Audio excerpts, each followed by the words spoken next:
लक्षण के बारे में यानी सिम्टम के बारे में। जब हमारे पास कोई पेशेंट आता है तब वह एक स्वेलिंग बल्ज लेके आता है। बेसिकली बल्ज पेनलेस होता है, लेकिन उसके अंदर खिंचाव बहुत तेज होता है।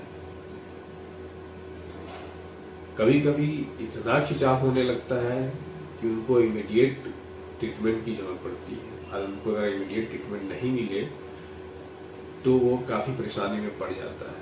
अब ऐसे में अगर इनको बार बार नजरअंदाज किया जाए तो वह धीरे धीरे पेनफुल हो जाता है और वहाँ गैंग्रीनस होने के चांसेस भी होते हैं, जिससे वह एक फैटल होने का खतरा रहता है।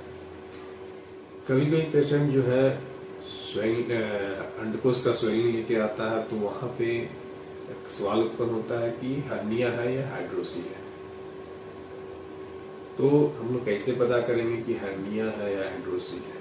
तो हर्निया के केस में क्या होता है कि मैनुअली जो है हमारा जो स्वेलिंग है उसको रिड्यूस किया जा सकता है।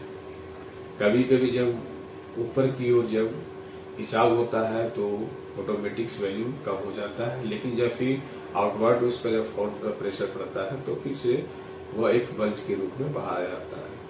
लेकिन हाइड्रोसिल के केस में क्या होता है कि वह फिक्स रहता है, क्योंकि उसमें पानी भरा होता है, तो उसका जो इन्फ्लामेशन है, स्वेलिंग जो है वह बना हुआ रहता है।